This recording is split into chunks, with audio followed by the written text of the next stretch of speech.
Saya hampir 3 tahun gak datang ke Belitung gara-gara Ustadz Corona. Iya Ustadz itu, Ustadz Pak, tanpa disadari Ustadz. Hai kalian jaga jarak. Iya, dulu remaja kalau pacaran rangkul-rangkulan, gara-gara Ustadz Corona gak berani. Ya Bu,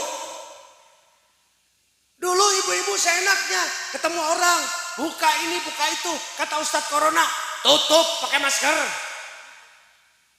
Nurut. Bapak-bapaknya dulu kalau di kantor cipika cipiki, salaman mah ini, salaman mah itu, kata Ustadz Corona, awas, jangan pakai salaman. Bagaimana nggak Ustadz? Kata Islam suruh wudhu, jangan batal wudhu. Setiap hari minimal 5 kali. Masih pada ngeyel. Ustadz Corona bilang, cuci tangan. Itu gara-gara Ustadz Corona, kulit sampai ledes. Gimana? Datang ke restoran cuci tangan. Mau ke sini cuci tangan. Ini hidung saya ukurannya nambah gede. Gara-gara Ustadz Corona. Mau kemana colok, mau ke sini colok. Iya, padahal dulu diajarin kalau wudhu sedot airnya supaya ngelewatin hidung. Nggak nurut-nurut sama Ustadz Corona, colok sekalian.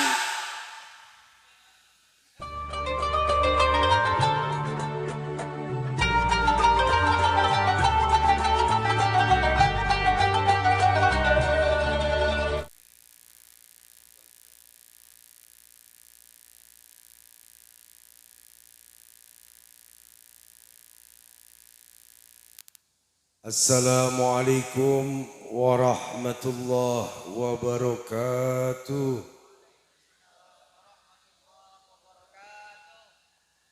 Ashhadu an la ilaha illallah wa ashhadu anna Muhammadar Rasulullah.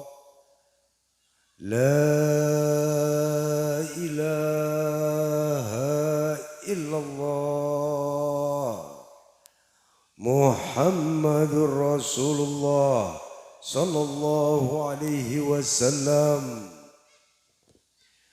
Ya Fattahu ya Alim, ya Rahman ya Rahim. Ya Fattahu ya Hadi ya Ghafurur Rahim. Alhamdulillahi Rabbil Alamin. Ya Hayyu ya Qayyum, Ya Hayyu ya Qayyum, Ya Hayyu ya Qayyum. Ya Fattah ya Razzaq, Ya Ghani ya Mughni, Ya Hadi ya Wadud. Allahumma salli wa sallim ala Sayyidina Muhammad. Allahumma salli wa sallim ala Sayyidina Muhammad. Miftahi babi rahmatillah adada ma fi ilmillah. Salatan wa salaman daiman bidawami mulkillah wa alihi wa sahbihi ajma'in. Bismillahirrahmanirrahim. Inna a'tainakal kautsar fasalli li rabbika wanhar.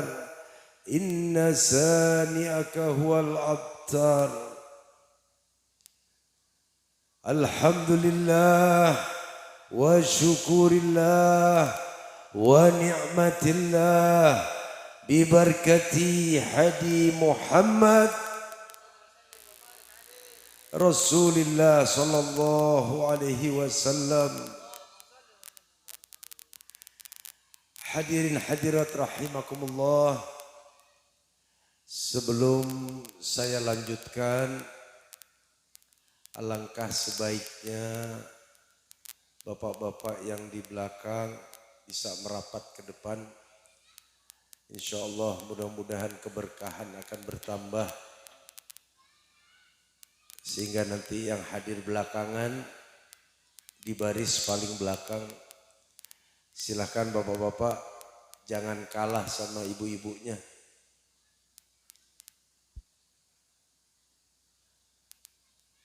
Karena nanti selesai saya tausiah, kita akan membaca maulid, kita akan menyambut baginda Nabi besar Muhammad sallallahu alaihi wasallam. Silahkan yang ingin di depan, semakin dekat insya Allah semakin nempel dengan keberkahan baginda Nabi besar Muhammad sallallahu alaihi wasallam.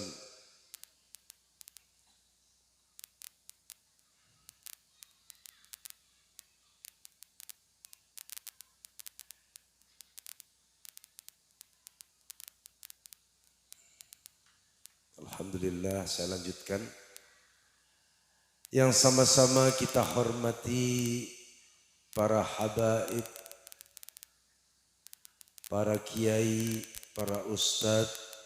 Alhamdulillah hadir bersama kita Al-Habib Abdurrahman bin Ahmad Haneman. Ada juga para kiai, para tokoh masyarakat yang hadir juga malam ini. Mudah-mudahan kita doakan hadirin. Semoga Allah jadikan mereka, para habaibnya, para kiai, para ustadz dan tokoh masyarakat, Allah jadikan pemimpin yang cinta kepada umatnya. Ini yang amin kok 4 orang ya. Nggak ridho pemimpinnya cinta. Semoga mereka-mereka pemimpin agama, Allah jadikan mereka pemimpin yang cinta kepada umatnya. Dan mudah-mudahan dicintai oleh umatnya. Demikian juga aparat pemerintah. Tadi diwakili, Bupati diwakili oleh staf ahlinya. Kita doakan hadirin. Dari bupatinya sampai ke bawah. Mudah-mudahan Allah jadikan mereka pemimpin yang cinta kepada rakyatnya. Dan mudah-mudahan dicintai oleh rakyatnya. Adik-adik, panitia tolong adik-adiknya ditertibkan. Demikian juga kepada panitia. Di sini tadi saya sempat dengar desa Perawas ya, desa Perawas bersolawat. Kita doakan kepala desanya sampai RT-nya. Hadir di sini Pak RT-nya. Mana Pak RT-nya? Pak RT mana? Oh, yang merapikan. Kita doakan Bapak Kepala Desa sampai RT-nya. Saya itu hadirin paling bangga kalau ada acara begini ada Pak RT-nya hadir. Ya, kenapa? Tidak ada negara kesatuan Republik Indonesia kalau nggak ada RT. Iya, jadi Pak RT itu nggak gampang. Adanya RT muncul RW. Jadi kalau nggak ada RT nggak akan muncul ke RW-an. Beberapa RW jadi kelurahan atau desa. Beberapa desa jadi kecamatan. Beberapa kecamatan jadi kabupaten. Beberapa kabupaten dan kota jadi provinsi. Beberapa provinsi jadilah negara kesatuan Republik Indonesia. Kalau se-Indonesia para RT-nya bubar ini negara. Penting nggak RT? Penting. Makanya kita doakan mudah-mudahan Pak RT-nya sampai kepala desanya di desa Perwas ini Allah jadikan pemimpin yang cinta kepada rakyatnya. dan dicintai oleh rakyatnya. Kenapa saya berdoa seperti itu hadirin? Karena di zaman sekarang barang yang amat langka, barang yang tinggal sedikit, barang yang sulit ditemukan adalah tentang kecintaan yang ikhlas. Maka siapa manusia yang paling mencintai umatnya, paling mencintai orang yang dipimpinnya di muka bumi ini, tidak ada yang melebihi kecintaan baginda Nabi besar Muhammad sallallahu alaihi wasallam kepada umatnya.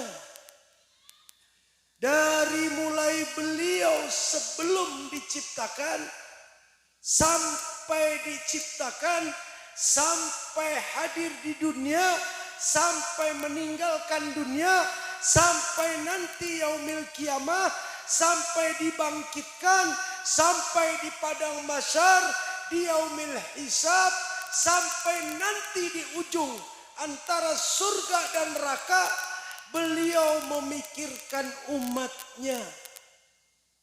Ada nggak manusia seperti itu? Allah subhanahu wa ta'ala begitu mencintai baginda Nabi besar Muhammad sallallahu alaihi wasallam, sehingga apa? Laulaka ya Muhammad, tidak aku ciptakan dunia dan isinya kalau bukan karena engkau. Artinya apa hadirin? Allah tidak akan ciptakan dunia, Allah tidak akan ciptakan Indonesia, Allah tidak akan ciptakan Belitung, Allah tidak akan ciptakan ini Tanjung, Allah tidak ciptakan desa Perawas kalau Allah tidak akan ciptakan baginda Nabi besar Muhammad sallallahu alaihi wasallam, termasuk isinya. Artinya apa? Termasuk kita, manusia, hewan, tumbuhan, batu, dan sebagainya. Maka pangkat Nabi Muhammad SAW diantaranya adalah rahmatan lil alamin, rahmat bagi seluruh alam. Bayangkan hadirin, salah seorang sahabat bertanya kepada Rasulullah SAW, "Ya Rasulullah, aku ingin bertanya," sahabat ini sahabat Jabir. "Aku ingin bertanya ya Rasulullah, apa yang pertama kali Allah ciptakan sebelum Allah ciptakan yang lain? Sebelum Allah ciptakan bumi, langit, bintang, bulan, semua. Sebelum Allah ciptakan itu, apa yang pertama kali Allah ciptakan?" Dijawab oleh baginda Nabi besar Muhammad SAW, "Ya Jabir, yang pertama kali Allah Ta'ala ciptakan sebelum menciptakan yang lain adalah menciptakan Nur Muhammad Rasulullah SAW min nurihi." Allah ciptakan nur, cahaya Rasulullah dari cahaya Allah Ta'ala sebelum Allah menciptakan yang lain. Baru dari situ, dari Nur Muhammad Rasulullah SAW terpecah-pecah menjadi dunia, bumi, langit, tumbuhan, binatang, manusia, dan semuanya.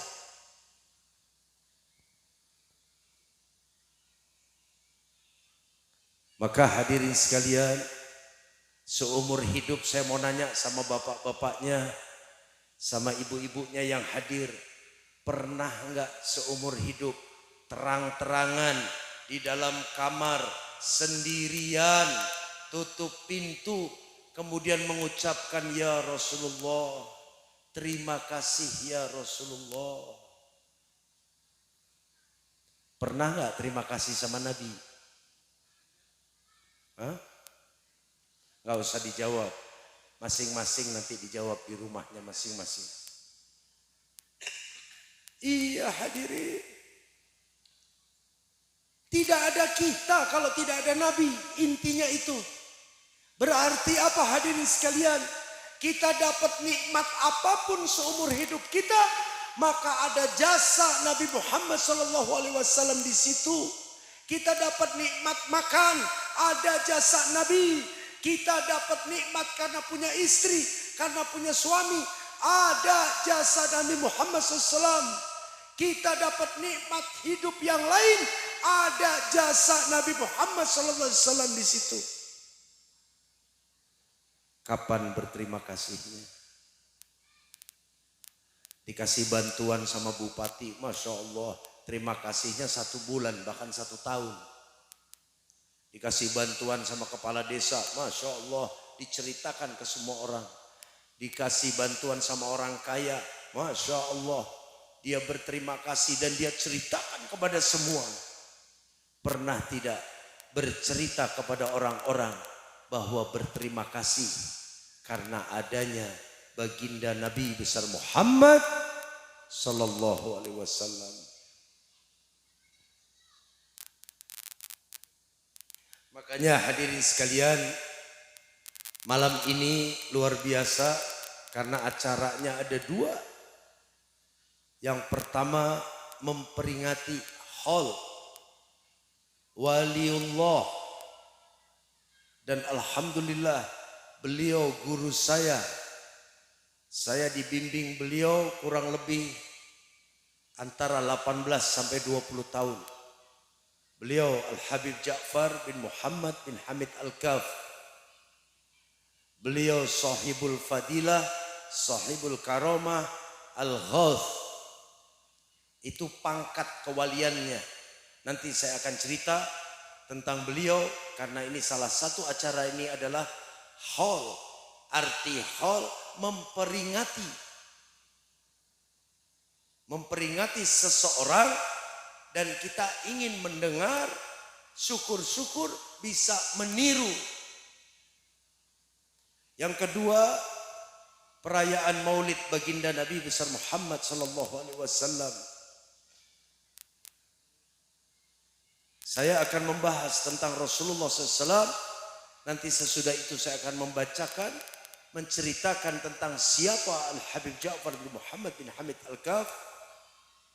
Dan sesudah itu baru kita nanti membaca maulid, tapi dengan rasa. Hadirin sekalian, betapa kita setiap ditanya ngaku bahwa kita umat Nabi Muhammad SAW. Betul? Kita ini umat siapa? Kita umat siapa? Umat Nabi Muhammad SAW. Bangga tidak punya Nabi Muhammad SAW? Yang jawab 4 orang. Bangga tidak punya Nabi Muhammad SAW? Bangga hadirin. Kita minta tidak. Kita enggak terus minta sebelum lahir. Ya Allah ya Rabb, jadikan saya umat Nabi Muhammad SAW. Enggak. Nabi Musa alaihissalam sampai terang-terangan mengatakan, aku ingin menjadi umat Nabi Muhammad SAW. Siapa yang pengen? Nabi Musa alaihissalam. Nah kita nggak minta, kita nggak rencana, kita nggak tahu. Alhamdulillah, ta'adus binikmah.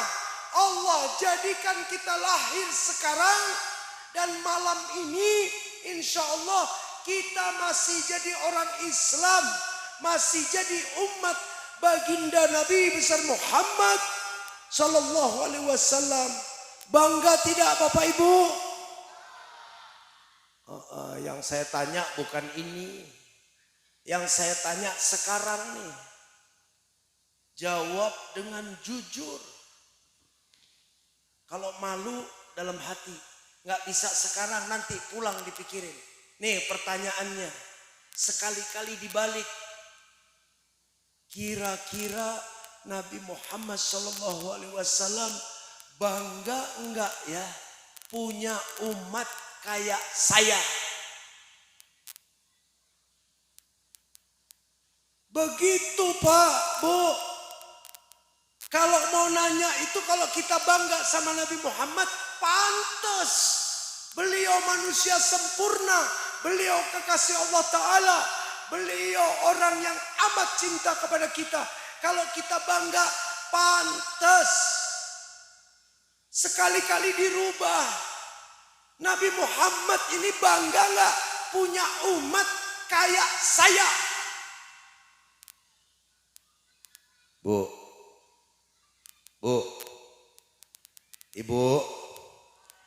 ibu bangga nggak sekarang punya suami? Bangga. Besok nanyanya dibalik, Bu. Wahai suamiku, Bangga tidak engkau punya istri seperti aku? Begitu Bu. Nanti baru berasa, ya Allah ya Rabb. Yang suami juga sama. Nanya ke istrinya, wahai istriku, apakah engkau bangga? Apakah engkau bersyukur punya suami model kayak saya?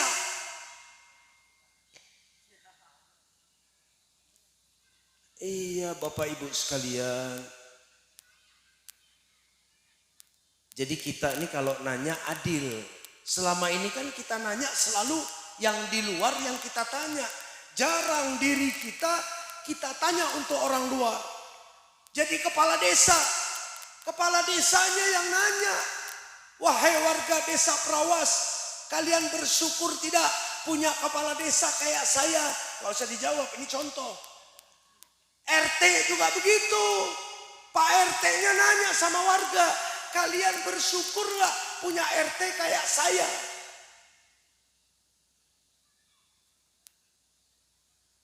Bu,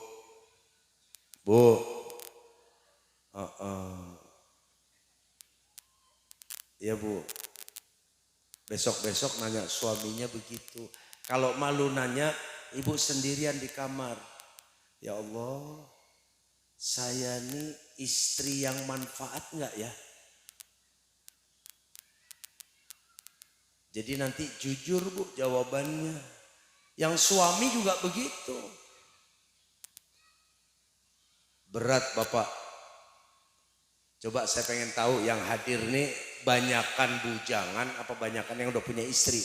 Coba yang punya istri ngacung tangannya. Saya udah punya istri nih makanya saya ngangkat tangan. Yang nggak ngangkat tangan saya doain, biarin aja. Coba. Alhamdulillah banyak. Saya nggak mau ngomongin ibu-ibu nggak. Saya mau nanya sama bapak-bapaknya. Pak, istrinya dan anak-anaknya sudah dinafkahi lahir batin belum? Jawabnya ragu. Saya ulang. Wahai para suami yang hadir malam ini, sudahkah kalian memberi nafkah lahir batin kepada istri dan anak-anak kalian? Alhamdulillah. Coba ya Bu, kita uji nih pernyataannya. Ya Bu, kita uji. Jadi bapaknya yang ngaku, diaku nggak sama ibu sebagai istrinya? Bu, yang punya suami ngangkat tangannya. Yang nggak ngangkat saya doain.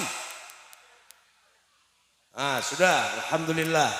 Saya mau nanya Bu, selama ibu jadi istri, pernah nggak dipanggil sama suami, wahai istriku datang ke sini, baca surat Al-Fatihah, Bapak mau dengar salah apa enggak ibu bacanya? Pernah Bu selama jadi istri? Bapak-bapaknya diam aja, ini yang jawab kan istrinya. Belum pernah Bu? Belum. Saya mau nanya Bu, selama ibu jadi istrinya, pernah enggak bapaknya ngeliat ibu disuruh ngambil air wudhu, disuruh wudhu, bapaknya ngomong, Bu tolong wudhu, saya mau lihat ibu wudhunya bener apa enggak? Pernah Bu? Belum pernah. Saya mau nanya sama ibu-ibu, malam Jumatnya lancar Bu? Ini kan ada anak-anak. Malam Jumatnya lancar nggak Bu? Lancar, alhamdulillah. Saya mau nanya Bu, selama ibu malam Jumatnya lancar, jumlahnya udah nggak kehitung. Pernah nggak ibu waktu mandi junub, mandi hadas besar, diperhatikan oleh suami, suami pengen tahu mandi junub ibu benar apa salah? Pernah Bu? Belum. Masya Allah. Terus suami ibu model apa?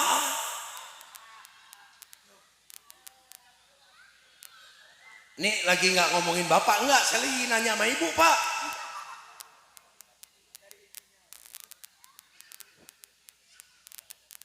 Bu,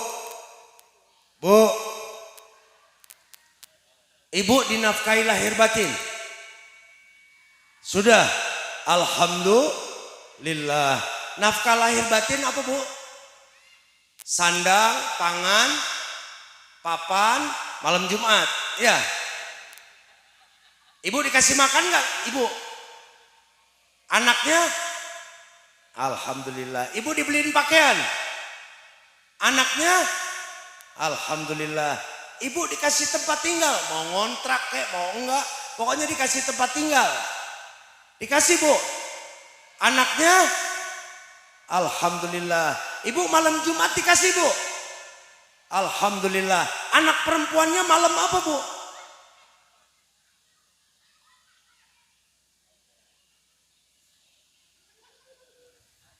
Kok diem?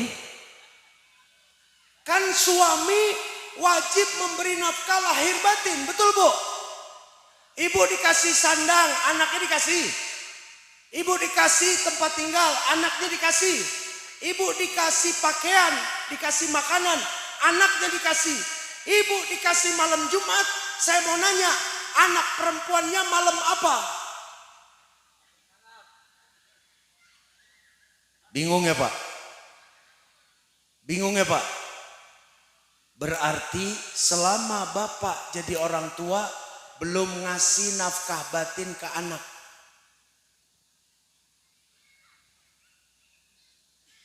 Yang dikasih baru istri. Tambah bingung ya Pak? Artinya kalau Bapak punya anak perempuan 3, umurnya sudah dewasa, selama dia jadi anak Bapak, Bapak belum memberi nafkah batin. Karena apa? Nafkah batin hanya diberikan kepada istri. Sadar Pak? Mulai sadar kan? Ya Allah, berarti malam Jumat bukan nafkah batin. Bu, ibu nggak makan lapar nggak Bu? Lapar, dikasih makanan jadi kenyang. Itu lahir apa batin Bu? Hah? Lahir apa batin Bu? Lahir. Ibu kedinginan, dikasih pakaian, hilang dinginnya jadi hangat. Itu lahir apa batin Bu? Hah? Lahir apa batin? Lahir. Badan ibu kedinginan dikasih pakaian. Ibu nggak punya tempat tinggal, artinya nggak aman. Kena panas matahari, kena hujan. Suaminya bikin rumah, ngajak ibu mau di rumah kontrakan, mau di rumah sendiri. Ibu tidak kehujanan, tidak kepanasan, aman di dalam rumah. Nafkah lahir, nafkah batin. Lahir. Ibu malam Jumat lapar, bapaknya datang. Ibu sesudahnya kenyang. Nafkah lahir, nafkah batin. Lahir.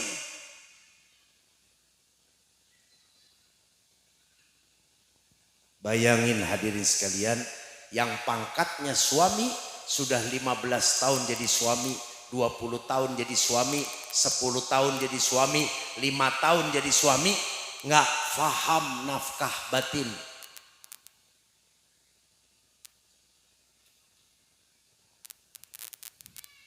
Makanya tadi saya nanya, kalau istri malam Jumat, anak perempuan malam apa? Kalau itu dikatakan nafkah batin. PR ya Pak. Nanti pulang ke rumah diskusi sama istri. Bingung, diskusi sama ustadz. Jadi nafkah batin ini apa kewajiban suami? Nafkah batin wajib diberikan oleh suami. Pertama, kenalkan anak dan istri tentang Allah Ta'alanya. Kenalkan istri dan anak-anaknya tentang nabinya.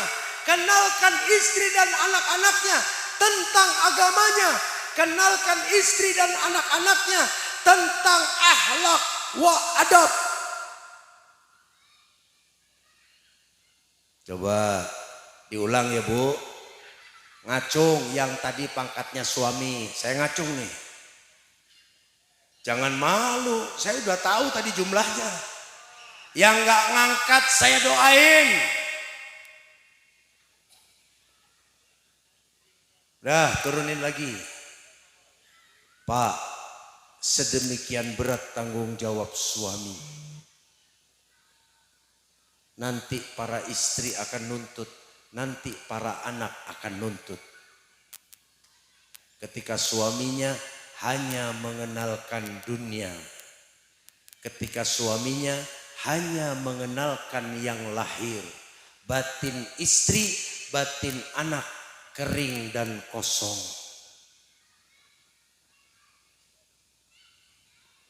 Habib, jangankan saya ngajarin istri, untuk diri saya saja, saya belum tahu apa-apa. Ini fungsinya hadir pengajian semacam ini. Makanya jangan jauh sama ustadz, jangan jauh sama kiai, jangan jauh sama habaib, jangan jauh sama majelis taklim, jangan jauh sama pesantren, jangan jauh dengan majelis ilmu. Wajib kaum laki-laki khususnya untuk hadir, belajar, cari tahu agar supaya bisa memberitahu anak dan istrinya. Untuk hal kecil tadi saya tanya, bagaimana pernah tidak memperhatikan wudhu istrinya, wudhu anak-anaknya, tanggung jawab suami.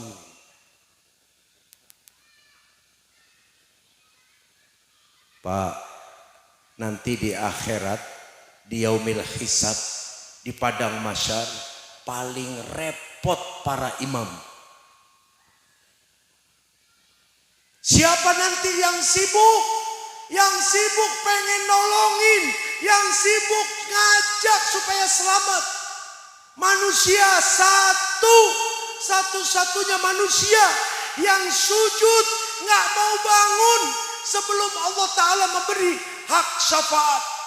Sujud minta hak syafaat kepada Allah Ta'ala agar bisa menolong umatnya.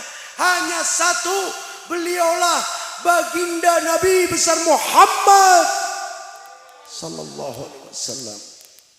Bayangkan Bapak Ibu sekalian, nanti di padang mahsyar, di saat semua catatan ditampilkan, di saat Bapak dan Ibu kebingungan, Rasulullah sujud minta sama Allah Ta'ala. Buat siapa? Buat nolong umatnya. Tapi ada satu cerita yang akan saya sampaikan di sini agar kita ngeri sedap. Rasulullah pernah berkumpul dengan sahabatnya, kemudian Rasulullah tertunduk dan menangis. Saya singkat saja ceritanya. Sahabatnya bertanya, "Wahai Rasulullah, ya Habibullah, kenapa engkau menangis?" Sehingga para sahabat ikut nangis walaupun nggak tahu nih apa. Lalu Rasulullah mengatakan, nanti dikala aku akan memberi syafaat, dikala aku akan menolong umatku, maka ada sebagian dari mereka menolak pertolonganku. Bahkan mengatakan, siapa engkau berani-beraninya menolong di situasi seperti ini? Kaget Pak, Bu, sahabat kaget. Ya Rasulullah, siapakah mereka? Apakah mereka dari umat lain? Dari umat Nabi Isa? Dari umat Nabi Musa? dari umat Nabi Ibrahim. Rasulullah tertunduk dan semakin menangis. Di dalam riwayat dikabarkan air mata Rasulullah menetes sampai ke janggutnya dan jatuh ke bawah. Saking derasnya air mata. Lalu Rasulullah mengangkat wajahnya. Beliau mengatakan, tidak, mereka bukan dari umat lain. Mereka dari umatku. Kaget sahabat, Bu. Ya Rasulullah, siapa mereka yang tidak mengenal engkau ya Rasulullah? Yang akan engkau tolong tapi menolak. Apa jawaban Nabi Muhammad SAW? Mereka umatku yang ketika hidup di dunia tidak mau mengenal aku.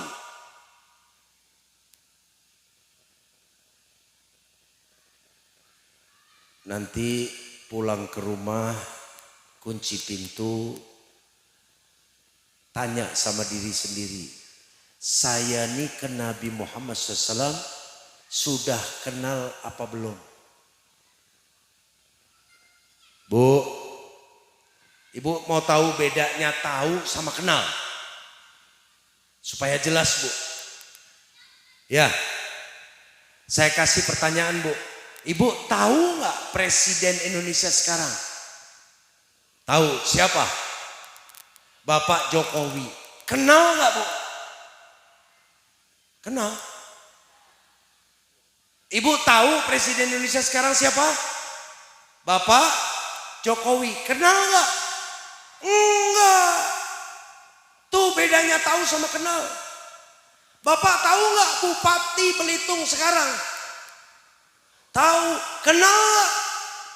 Enggak. Itu bedanya tahu dan kenal. Sekarang saya nanya, tahu nggak Nabi kita siapa? Tahu. Kenal nggak? Nggak usah dijawab. Nanti pulang ke rumah, pertegas masing-masing. Kalau kita cuma sekedar tahu, apa bedanya dengan umat Nasrani? Kalau kita sekedar tahu, apa bedanya dengan umat Buddha? Kalau kita sekedar tahu, apa bedanya dengan umat Hindu yang ada di Indonesia? Kalau nggak percaya, besok Bapak cari teman yang beda agama, yang orang Nasrani atau orang Buddha, tanya ke dia, tahu nggak nabinya orang Islam? Saya yakin insya Allah dia bakal menjawab tahu. Lalu Bapak teruskan, kenal nggak? Dia pasti akan jawab, kan bukan nabi saya, gimana saya kenal? Balikin ke diri sendiri. Kalau saya cuma sekedar tahu, apa bedanya saya dengan umat Nasrani? Apa bedanya saya dengan umat Buddha? Apa bedanya saya dengan umat Hindu? Saya ke nabi saya sama seperti mereka.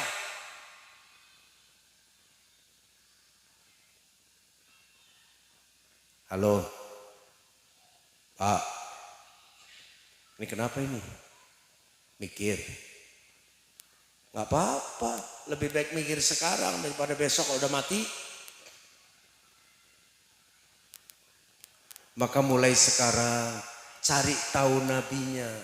Saya kasih rumus ya Pak, rumus ini berlaku bagi apa saja. Ketika makin tahu kita kepada sesuatu, makin tahu, mulailah kita kenal. Ketika kita makin kenal, muncul suka. Ketika rasa suka ini dipelihara terus ditambah, muncul cinta. Kalau cinta ini dipelihara terus akan muncul kerinduan. Kalau sudah rindu, nggak ada obatnya kecuali pertemuan.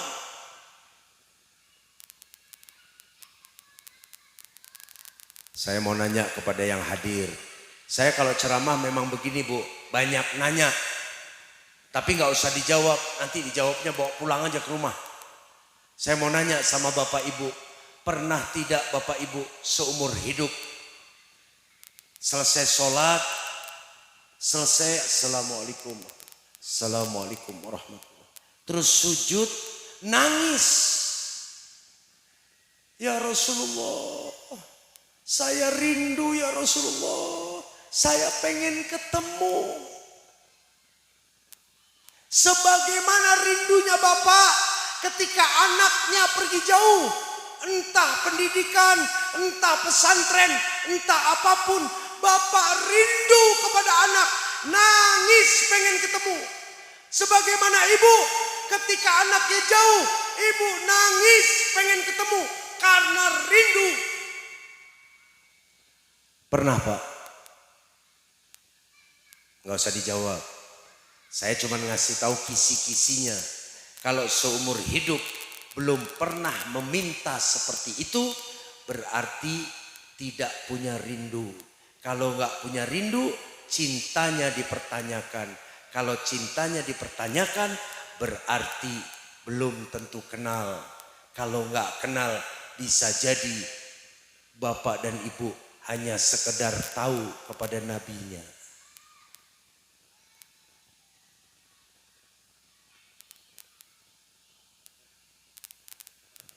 Makanya nanti selesai saya tausiah, ketika nanti membaca maulid, itu sebetulnya ngobrolnya kita sama Nabi. Solawat yang kita sampaikan itu bentuk terima kasih dan rasa cinta kita kepada Nabi Muhammad Sallallahu Alaihi Wasallam. Makanya salah satu nanti ketika berdiri, nanti dibaca maulid berdiri, kemudian kita mengucapkan apa? Ya Nabi salam alaika, ya Rasul salam. Kita lagi komunikasi Bapak Ibu. Ya Nabi salam untukmu ya Nabi. Ya Rasul salam untukmu ya Rasul. Maka ketika nanti membaca marhaban ya marhaban, marhaban artinya selamat datang. Siapa yang datang? Baginda Nabi besar Muhammad Sallallahu Alaihi Wasallam datang di hati kita, datang di pikiran kita, datang di keadaan kita. Maka yang kita ucapkan marhaban ya nurul aini, wahai cahaya mataku, selamat datang. Mana lebih utama datangnya bupati dibanding datangnya Rasulullah? Mana yang lebih utama datangnya Mustafa Al-Habsyi dibanding datangnya Rasulullah? Mana yang lebih utama datangnya siapapun manusia dibanding datangnya baginda Nabi besar Muhammad Sallallahu Alaihi Wasallam. Makanya baca maulid itu nggak sembarangan Pak. Baca sholawat itu jangan sembarangan. Pakai akhlak wa adab. Iya Pak. Saya ambil logika sedikit. Sedikit saja logika. Allah Ta'ala perintahkan sholat. Apakah Allah Ta'ala sholat? Sholat nggak Allah Ta'ala? Enggak. Allah Ta'ala perintahkan kita puasa wajib di bulan Ramadan. Apakah Allah Ta'ala puasa? Enggak. Allah Ta'ala perintahkan kita pergi haji. Apakah Allah Ta'ala pergi haji? Enggak. Allah perintahkan kita bersolawat. Allah Ta'ala sendiri. Bismillahirrahmanirrahim. Inna allaha wa malaikatahu yusalluna ala nabi. Allah dan para malaikat bersolawat. Baru sesudah itu, ya ayyuhalladzina amanu sallu. Dahsyat enggak Pak solawat? Apa makna dibalik solawat? Sesungguhnya apa solawat itu? Solawat itu nyambungnya umat ke nabinya. Solat nyambungnya makhluk ke haliknya. Silsilah nyambungnya anak dengan orang tuanya. Silaturahim nyambungnya antar sesama. Wasilah nyambungnya sesuatu kepada sesuatu yang lebih mulia. Solat, solawat, silsilah, wasilah, tawasul, silaturahim bermakna hampir sama, yaitu nyambungnya sesuatu kepada sesuatu.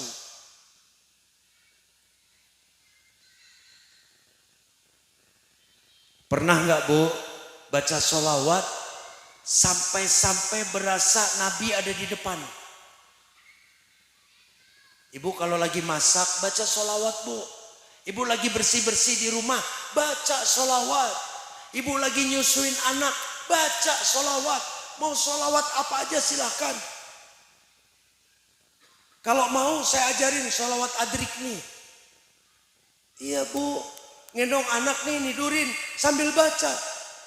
As-salatu wassalamu alaika ya sayyidi ya Rasulullah khud biyadi qalat ilati adrikni. As-salatu wassalamu alaika ya sayyidi. Salawat dan salam untukmu wahai tuanku, wahai bagindaku, wahai majikanku. Ya Rasulullah khud biyadi. Ya Rasulullah ajak saya, bawa saya, angkat saya. Qalat hilati adrikni. Sesungguhnya aku ini lemah ya Rasulullah. Mau sholawat yang lain silahkan. Ya Rasulullah salamun alaik ya Rafi asyani wa darat. Macam-macam. Yang penting hatinya nyambung. Bahwa kita butuh nabinya. Ya Pak, nanti selesai ini kita baca maulid. Saya minta hadirkan hati, hadirkan pikiran yang khusyuk bahwa saya sedang komunikasi sama Nabi. Emang bisa Beb komunikasi sama Nabi? Kenapa nggak bisa? Bapak kalau lewat kuburan disuruh ngapain? Suruh ngapain? Lewat kuburan muslim. Assalamualaikum ya ahlil kubur. Terus yang di dalam kubur jawab apa? Waalaikumsalam ya ahli dunia. Komunikasi nggak Pak? Apalagi Rasulullah SAW jelas riwayatnya sahih. Allah Ta'ala kembalikan roh Nabi di mana umatnya membacakan sholawat, maka Allah Ta'ala kembalikan ruh Nabi dan Rasulullah menjawab sholawat umatnya. Sholawat yang mana? Sholawat yang dengan kefahaman, sholawat yang dengan kecintaan, sholawat yang dengan keimanan. Bu, Ibu cinta gak sama suami? Halo? Pak, ini bahaya loh Pak, gak ada yang jawab Pak. Ini jadi mikir nih saya nih. Bu, Ibu cinta gak sama suami?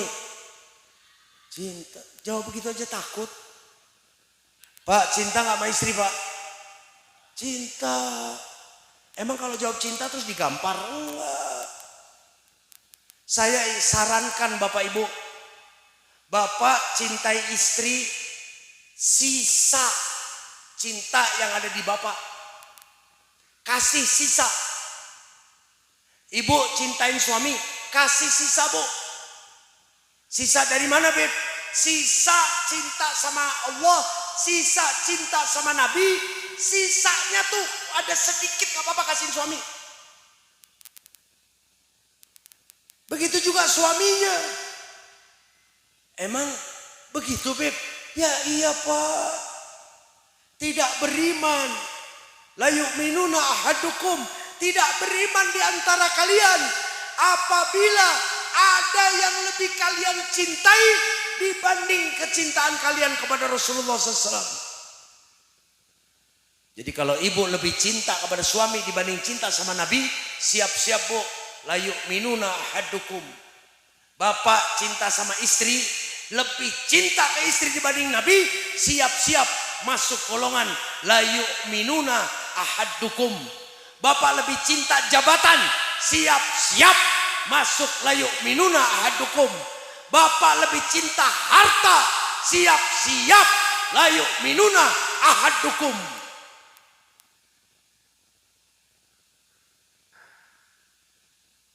Memang enak.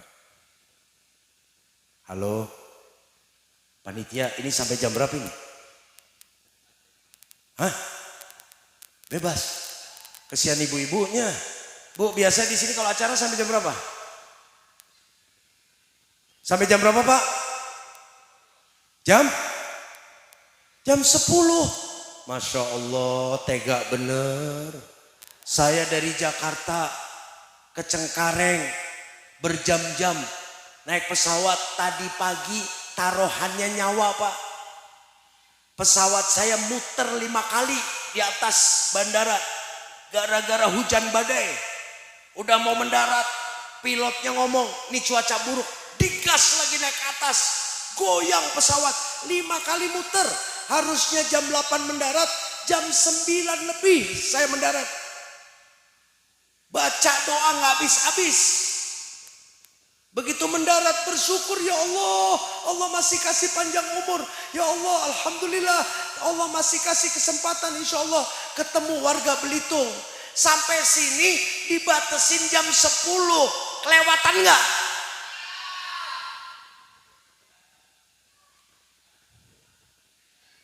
Bu, ibu mah enak, kelar acara pulang ke rumah paling lama setengah jam. Saya kalau umpama mau langsung pulang ke rumah, tetap nunggu besok. Ya, bapak-bapak juga begitu. Masa kalah sama nonton bola? Giliran pertandingan bola jam 2 malam ditongkrongin. Padahal yang ditonton apa? Bola, ditendang ke sana, ditendang ke sini. Masuk gawang, diambil lagi, ditaruh di tengah. Ditendang lagi, ditendang lagi. Masuk gawang, ditaruh di tengah. Kok teriak-teriak kegirangan, nggak ngerti saya.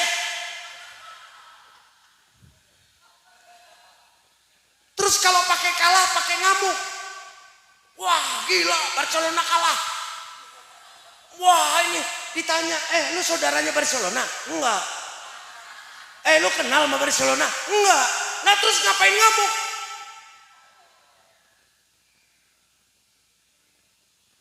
Giliran ngomongin nabinya, gelisah. Padahal nanti di yaumil hisab yang dicari nabinya. Aneh nggak, Bu?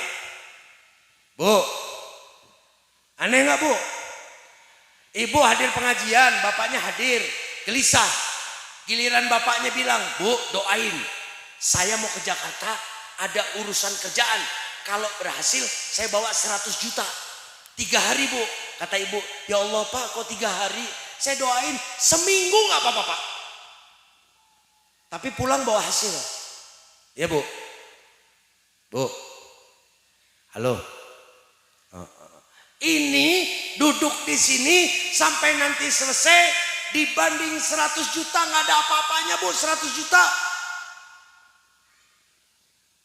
Tapi banyak para istri kebingungan ketika suaminya datang ke majelis, suaminya pergi ngaji, suaminya hadir di tempat seperti ini. Banyak istri di rumah kebingungan.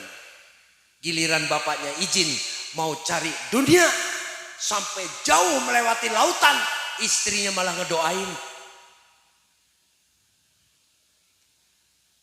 Banyak kebolak-balik ya, Pak. Jadi kira-kira kalau sekarang ini sampai jam 1 siap nggak?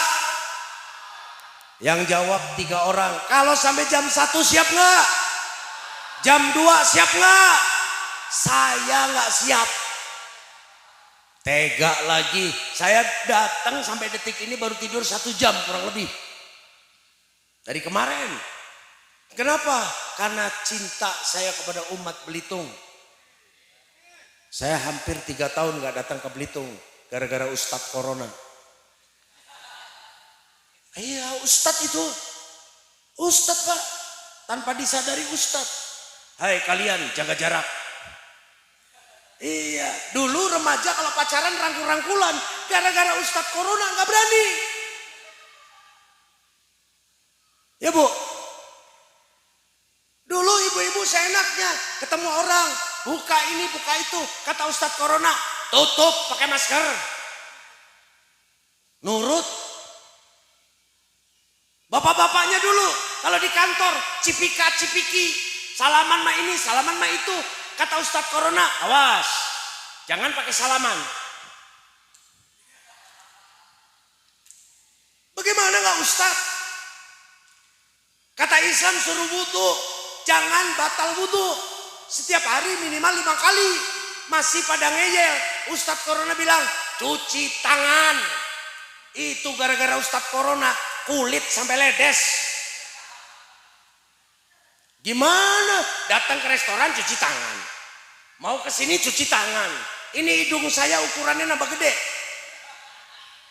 Gara-gara Ustadz Corona. Mau kemana colok. Mau ke sini colok.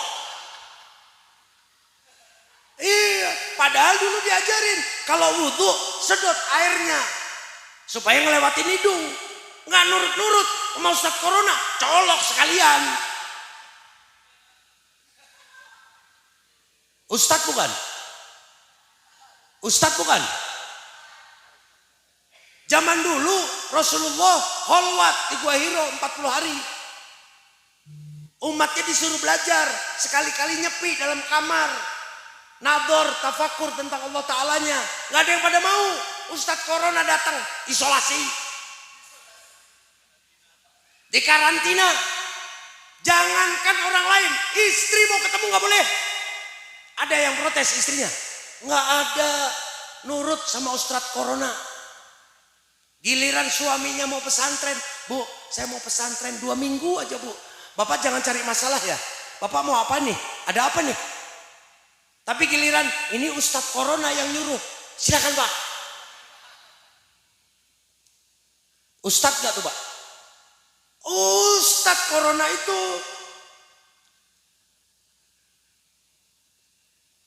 jaga jarak, jangan saling bersentuhan, yang bersih. Itu semua ajaran Islam. Semua yang diperintahkan di dalam menghindari corona ada di Islam sebelumnya. Gara-gara umatnya ngeyel, Allah turunkan Ustadz Corona. Wah ajaibnya Ustadz ini gak kelihatan, ditakuti. Iya. Saya pernah Pak ngalamin di mobil, di angkot. Duduk lagi tenang. Padahal semuanya pakai masker. Paling pojok bersin. Bersin. Itu spontan semua. Supir stop kiri. Loncat semua. Saya ngelihat ini kenapa ini. Jadi saking takutnya tuh sama Ustadz Corona.